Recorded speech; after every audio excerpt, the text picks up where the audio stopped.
বগুড়া ৬ আসনের উপনির্বাচন এবং শেরপুর ৩-এর সাধারণ নির্বাচন আজ সকাল 7:30টায় যেই ভোট গ্রহণ শুরু হবে, যা কিনা বিরতিহীনভাবে চলবে বিকেল 4:30টা পর্যন্ত। সেই খবরটি একটু আপনাদেরকে জানিয়ে দিতে চাই। এর মধ্যে সব ধরনের প্রস্তুতি সম্পন্ন করেছে নির্বাচন কমিশন। কেন্দ্রে কেন্দ্রে পাঠানো হয়েছে সরঞ্জাম। আর ভোটের মাঠে দায়িত্ব পালন করবেন প্রায় 5,000 কর্মকর্তা। দুটি আসনে বিএনপি ও জামায়াত প্রার্থীদের মধ্যে মূল প্রতিদ্বন্দ্বিতা হবে বলে ধারণা করা হচ্ছে। শেরপুর 3-এর নির্বাচনে প্রার্থী 3 জন। 128টি কেন্দ্রে ভোট দেবেন 4,09,000 ভোটার। অন্যদিকে বগুড়া 6-এর উপনির্বাচনে লড়ছেন 4 জন।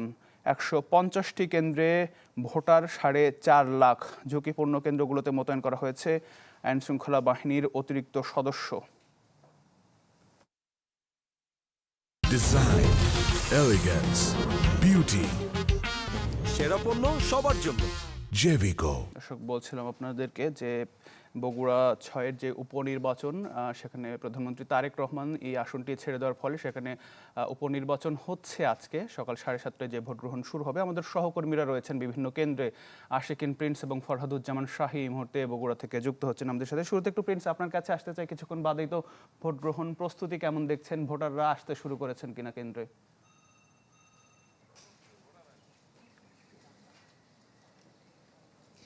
আতিক, 2 মাসের মধ্যে বগুড়া 6 আসনে আবারও হচ্ছে উপনির্বাচন। কারণ বগুড়া 6 আসনে 12 ফেব্রুয়ারি ভোট হয়েছিল ত্রয়োদশ জাতীয় সংসদ নির্বাচনের সময়। সে সময় এই আসনে প্রার্থী ছিলেন বর্তমান প্রধানমন্ত্রী তারেক রহমান এবং একই সাথে ওই সময় তিনি প্রার্থী ছিলেন ঢাকা 17 আসনে এবং দুটি আসনেই তারেক রহমানের জয়ী হয়েছিলেন এবং নিয়ম রয়েছে একজন ব্যক্তি একটির বেশি সংসদীয় আসনে সংসদ সদস্য হিসেবে থাকতে পারবে না।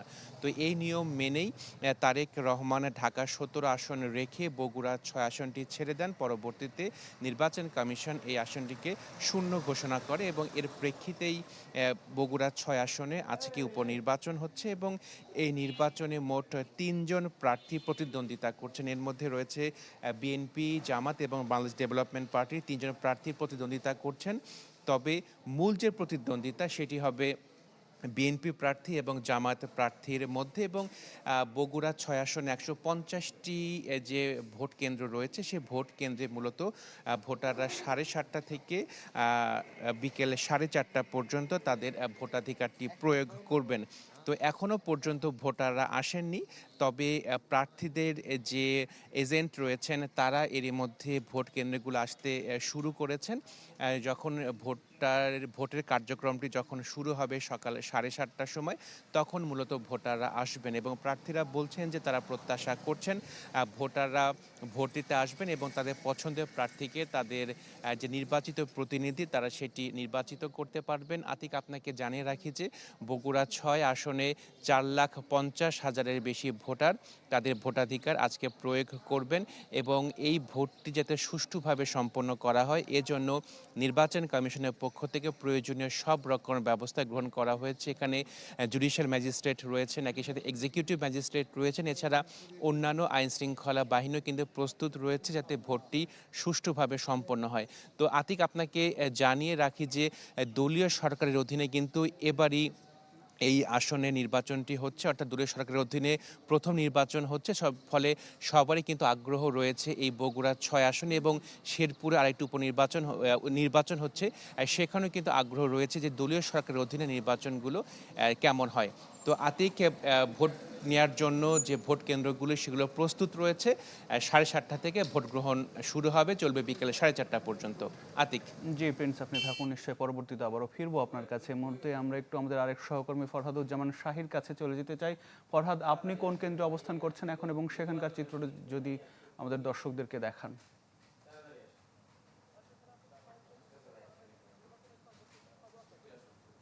আতিক, আমি বগুড়া শহরের অর্থাৎ বগুড়া পৌরসভার মধ্যে একটি কেন্দ্রে আছি। এটি হাসনা জাহান ভান্ডারী বালিকা উচ্চ বিদ্যালয় কেন্দ্র। এই কেন্দ্রে এই উপনির্বাচনে বিএনপি মনোনীত প্রার্থী যিনি রেজাউল করিম বাদশা, বগুড়া জেলা বিএনপির সভাপতি, তিনি এখানে ভোট দিবেন।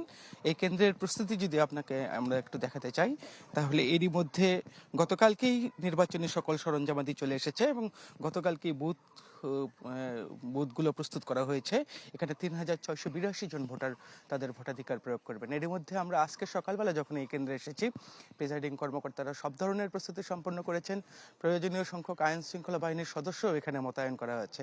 এখানে 3 জন অস্ত্রধারী পুলিশ আছে, পাশাপাশি 15 জনের মতো আনসার সদস্যরাও আছে। তাছাড়া বগুড়ার এবারে নির্বাচনী প্রস্তুতি যদি বলি, যে সাধারণ নির্বাচনে যে সমস্ত যেরকম গুরুত্ব দেওয়া হয়েছে তার চেয়েও বেশি কিন্তু উপনির্বাচনকে গুরুত্ব দেওয়া হয়েছে। কারণ জানেন যে সাধারণত দলীয় সরকারের অধীনে যে সমস্ত নির্বাচন হয় সেই সমস্ত নির্বাচনগুলো অনেক সময় প্রশ্নবিদ্ধ হয়, কিন্তু নির্বাচন কমিশন তারা সাধ্যমতো চেষ্টা করেছে যে বগুড়ায় যাতে একটি সুষ্ঠু উপনির্বাচন দেওয়া যায়। তার জন্য নির্বাচন কমিশনের যিনি নির্বাচন কমিশনার ব্রিগেডিয়ার জেনারেল অবসরপ্রাপ্ত সানাউল্লাহ এবং নির্বাচন কমিশনের যিনি সিনিয়র সচিব আক্তার হোসেন, তিনিও কিন্তু বগুড়া তিনি এসেছিলেন এবং যারা নির্বাচন গ্রহণ করবেন তাদের সাথে কিন্তু দফায় দফায় তিনি বৈঠক করেছেন, তাদেরকে বিভিন্ন ধরনের দিক নির্দেশনা দিয়েছেন একটি সুষ্ঠু ভোট গ্রহণের জন্য। যদিও এখানে বিএনপি 3 জন প্রার্থী, বিএনপি এবং জামাতের প্রার্থীর মধ্যেই মূল প্রতিদ্বন্দ্বিতা হবে, কিন্তু গত কয়েকদিন ধরেই অভিযোগ এবং পাল্টা অভিযোগ আসছে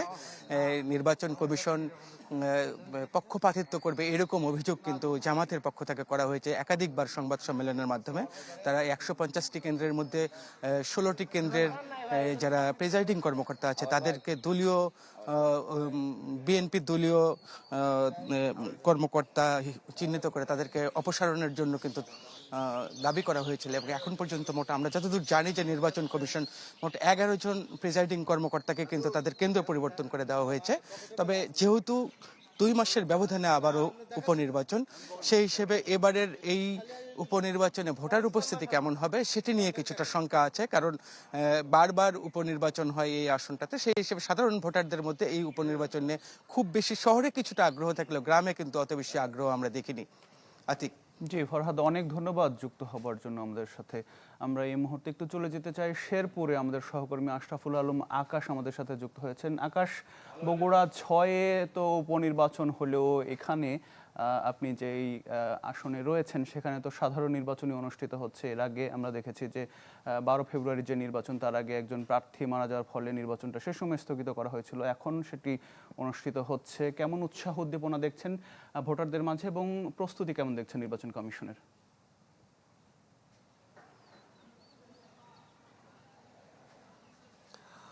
আতিক, যদি বলে রাখি আপনাকে যে নির্বাচনটি আসলে স্থগিত হয়েছিল শেরপুরের 3 আসনে।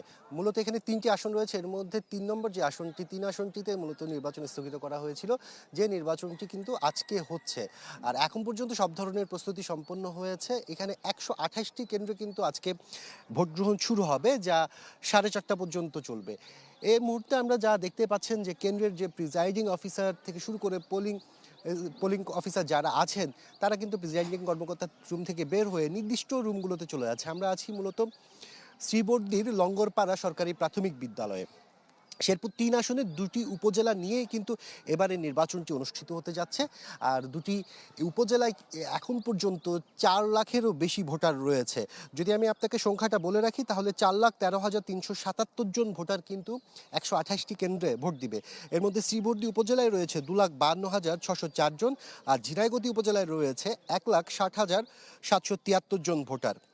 আর আইন শৃঙ্খলা পরিস্থিতি আপনি দেখতেই পাচ্ছেন, এখন পর্যন্ত প্রত্যেকটা যে কয়েকটি কেন্দ্রে আমরা সকাল থেকে দেখেছি সেখানে পুলিশ থেকে শুরু করে আনসার, বিটিপি, এছাড়া সেনাবাহিনীর স্ট্রাইকিং ফোর্স, এইগুলো কিন্তু আমাদের চোখে পড়েছে। আর সংখ্যাটিও যদি বলে রাখি আপনাকে তাহলে এখন পর্যন্ত কিন্তু এই নির্বাচনে 1150 জন পুলিশ থাকবে, 16 প্লাটুন বিজিবি থাকবে, এছাড়া 14টি র্যাবের টিমে মোট 135 জন সদস্য আছে।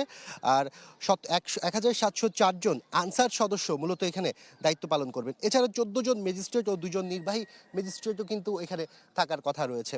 সব মিলে এখন আসলে ভোট গ্রহণের শুরু হওয়ার বাকি। যেহেতু কালকে রাতে এখানে সারা রাত বৃষ্টি হয়েছে, কিছুক্ষণের মধ্যে যদি ভোট গ্রহণ শুরু হয় আর যদি পরিবেশ স্বাভাবিক থাকে তাহলে আশা করা যাচ্ছে মানুষের মধ্যে যে উৎসাহ উদ্দীপনা, বিশেষ করে যেহেতু গ্রামের মানুষ এখানে সবাই আসলে ভোট দেওয়ার জন্য যে অপেক্ষা সেটি আজকে তাদের অবসান হতে যাচ্ছে। আতিক। জি আকাশ, ধন্যবাদ যুক্ত হবার জন্য। আমরা একটু আরেকটা কেন্দ্রের চিত্র দেখে আসতে চাই। আমাদের সহকর্মী সুলতান মাহমুদ কনিকের মধ্যে আমাদের সাথে যুক্ত হয়েছেন মান্দাবাড়ি দাখিল মাদ্রাসা কেন্দ্র থেকে। কনিক, সেখানকার চিত্রটা একটু দেখতে চাই, দেখাবেন দর্শকদেরকে। ভোটাররা আসতে শুরু করেছেন কিনা, কিছুক্ষণ বাদেই যেহেতু নির্বাচন শুরু হচ্ছে।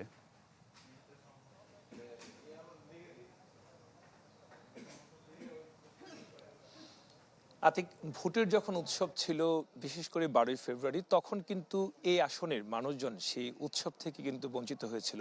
যদিও তফসিল অনুযায়ী আজকে নির্ধারিত দিন, সেই মাহেন্দ্রক্ষণ তারা বলছেন এখানকার ভোটাররা যেহেতু তারা ভোট থেকে বঞ্চিত হয়েছিল, সেই কারণে কিন্তু এই আসনটির যে সমস্ত ভোটাররা আছেন তাদের মধ্যে এক ধরনের বাড়তি আগ্রহ রয়েছে।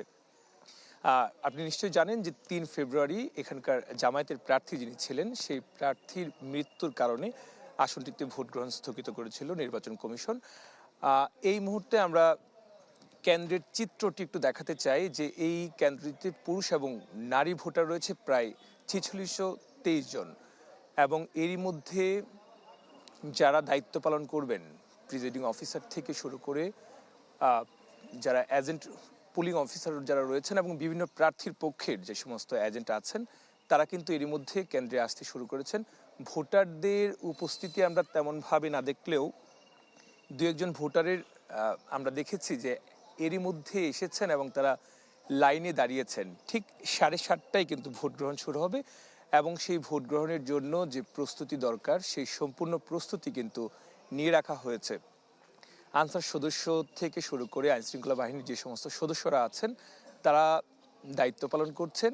এর বাহিরেও আমরা দেখেছি যে এই আসনটিতে 2টি উপজেলা নিয়ে এই আসনটি গঠিত এবং প্রায় 128টি ভোট কেন্দ্রে এই আজকের দিনে ভোটাধিকার প্রয়োগ করবেন। যারা ভোটাররা আছেন তারা ভোটাধিকার প্রয়োগ করবেন এবং তারা তাদের পছন্দের যে প্রার্থী যে এই আসনের উন্নয়নে কাজ করবেন সেই প্রার্থীকে তারা বেছে নেবেন। 3 জন প্রার্থী নির্বাচনে প্রতিদ্বন্দ্বিতা করছেন। বিএনপি থেকে একজন, জামায়াত থেকে একজন এবং কাস্তে প্রতীকে একজন প্রার্থী নির্বাচনে প্রতিদ্বন্দ্বিতা করছেন। অপেক্ষা, কিছুক্ষণ পরেই ভোট গ্রহণ শুরু হবে। ভোটাররা আসছেন এবং তারা লাইনে দাঁড়িয়ে তারা তাদের ভোটাধিকার প্রয়োগ করবেন। ভোট সুষ্ঠু করতে যে ধরনের নিরাপত্তা ব্যবস্থা নেওয়া দরকার ছিল সব ধরনের প্রস্তুতি কিন্তু নিয়ে রাখা এর মধ্যে শেষ করা হয়েছে। যে কণিকা আমাদের সাথে যুক্ত হওয়ার জন্য অনেক ধন্যবাদ। আমাদের সহকর্মী সুলতান মাহমুদ কণিক যুক্ত হয়েছিলেন, বগুড়ার শেরপুর 3 আসনের নির্বাচনের খবরাখবর জানাচ্ছিলেন। এর আগে আমাদের অন্যান্য সহকর্মীরাও যুক্ত হয়েছিলেন, বগুড়া 6 আসনের উপনির্বাচনের খবরাখবর জানাচ্ছিলেন।